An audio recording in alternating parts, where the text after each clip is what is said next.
what an international education means for the students' contribution to India. How does it really make a change on the ground as far as India is concerned? That's what we're looking at today. Let me introduce my panel right away, people who need no introduction, but here we go. Dr. Shyama Chona, one of India's top educationists and social activists. Ravneet Pahwa, Director, South Asia, Deakin University. Sameer Pathak, Senior Manager at Coca-Cola India. And of course, Arvind, winner of that scholarship. Viewers now familiar with you, Arvind, but tell me, has it sunk in? Well, I have my doubts. I have my doubts too. It was, the feeling was, I cannot explain it. It was almost like, I remember a couple of years ago, Talaivar, as we call Rajinikanth, in the NDTV Living Legends, he told, believe in miracles, miracles do happen. Right. So it was one such day for me yesterday, so it was amazing. What did your family say when you made that call? My dad's initial reaction was, he asked me, is there any proof? so I asked him, I told him, Dad, I just won 100% tuition fee, so how are you feeling? So he's like, okay, did they take any picture of you? Did you have anything on hand? Yeah. So no one could. Do we have something to hold them to their word? What if they go back? Yeah. So I think that's a reaction of any parent. Right, Dr. Chona, ma'am, when you hear people like Arvind, you hear students like Arvind, all excited, all eager to go. He has, of course, managed to impress us with his presentation and all of that the other day. But what would you say to him? What is the one thing that he should do when it's when we talk about coming back, contributing to India, whatever little effort that you believe that he ought to make? I'm so definite that his, firstly, achievement will be so motivating to others, because Deakin is a name to reckon with, and he's going for sports post-graduation. It'll change the entire attitude of the people of India towards sports, and he's going to do his post-grad in it. Secondly, I think when they emulate his efforts, they will understand the seriousness of the matter and his global experience, how it will change the attitude of the people here. I'm very confident that such an achievement not only means a volume to him, but it means millions to the rest of the people in this country who have tried, but they didn't make it. He made it. So there is a difference, and I think he's going to make a difference to that difference. Right, difference to that different. Ravneet, you know, in all your experience, there are of course loads of students who go there, pursue a whole host of fields, courses and all of that. Many of them of course want to come back, like our winner from last year wanted to come back and sort of pursue journalism in India and sort of want to do something there. How have you seen this pan out when we talk about using the experience there, the international education and exposure there, and then coming back and sort of using it here in India, a completely different scenario, of course, when you come back? Yeah. I think, Natasha, it's quite interesting. Most of the students are quite keen to stay back for an initial few years because they like to take the global experience into play. But over a period of time, they're all very keen to come back.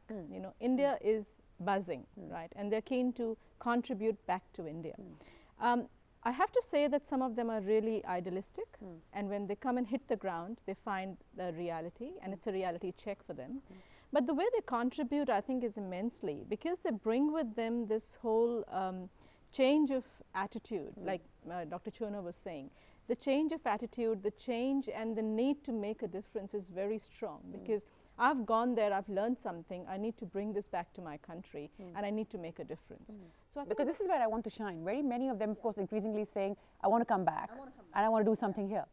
We are seeing this now over, I think, in the last couple of years. This whole thing about brain drain is actually not really brain drain. You know, people are actually going, getting good quality education, global experiences, and coming back and then contributing. And they're very, very strong and very much in belief that they are going to be coming back and making a difference. Right. So I think that's something that has changed over the years. Right.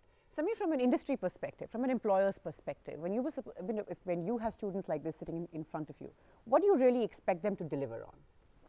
See, most importantly, when somebody goes abroad and takes education at a prestigious university and international education to boot, I think one of the most important things that a person has to accomplish is not only in-class learning, but also outside.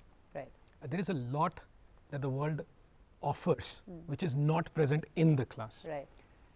The holistic nature of education, when it comes together both in class and out class, it develops the person in a certain way.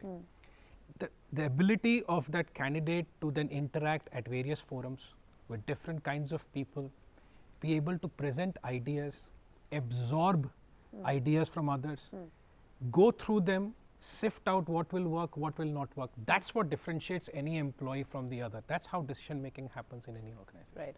And that's what any organization would expect when the candidate comes back and joins, is with the exposure, with the knowledge that the person has gained, how is he able to absorb the current circumstances, Right. able to infuse new ideas, new approach, new direction, and then show results. Right. And that Right. and that's the advantage when you set yourself out of the country and go into completely different world. You get that much more exposure Right. and that much more ability to see things differently. Right. And that's what one would expect when it comes back. Right. We don't mean to overwhelm you, so don't think that really is the idea. But Dr. Chona, this is the learning outside textbooks. Now, for many years, we've argued that India sort of needs to realize that there is a lot of learning that happens outside the classroom that our students are missing out on, especially in recent years. There's been a lot of sort of, if I may say, hand wringing and chest beating on, what are we doing? We're chasing those marks. It's 100% or nothing.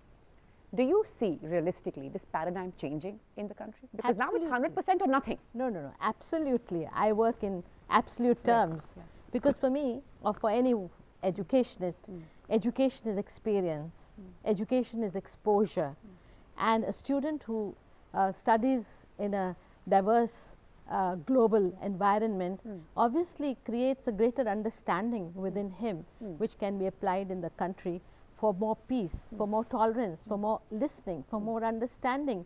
And when you are mingling with a large number of cultures, you realize that you are one spot in this huge universe and you attain modesty.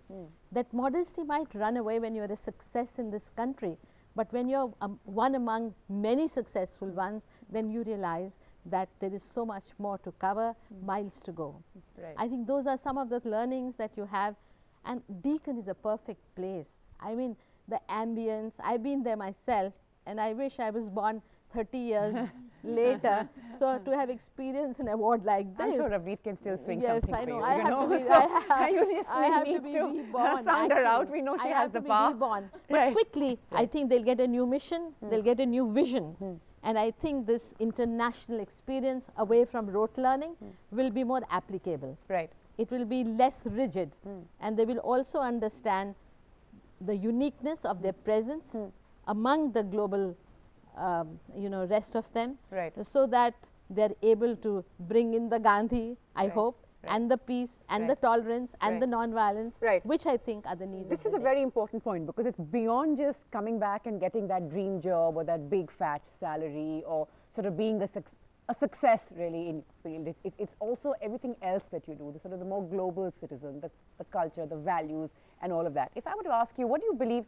are the two, and again, there's no need to feel overwhelmed, but what do you believe are the things that you are looking forward to, from being an international student, from this sort of global experience, as it were? I am looking forward to a couple of things. Let me start from where I come from and where I worked. I have done engineering, and then I took to a cricket ball where everyone else are not used to that. They go to their software jobs or they go to the so it was very difficult on me. After that, I took to sports events. I joined the cricket academy and I saw how cricket or any other sport is conducted here. And I joined a sports management firm then, and I had an opportunity this year, 2015, to work for the ICC Cricket World Cup 2015. So that's the first time I got a whiff of how Australia sees sports. So a foreign nation sees sports. So from the state conducted league level that I have played and corporate tournaments that I've conducted, and to So a whole new world basically it's- opened up for it's- you, sort of like an eye opener. it is an eye opener. They have businesses around, or they have so much around small sports like netball, small sports like or even a charitable for blind, for the disabled, any sports. They have businesses, they have merchandising around that, they have marketing around that. Right. And those are something which really amused me. So I thought there's nothing happening of that sort here. We are conducting tournaments, there's no proper marketing, we're not Right. going to the grassroots. And that's we're what not you, going and inside. that's what you're hoping That's to tap. exactly what I'm hoping That's what to. you're hoping Yeah, to tap. exactly. And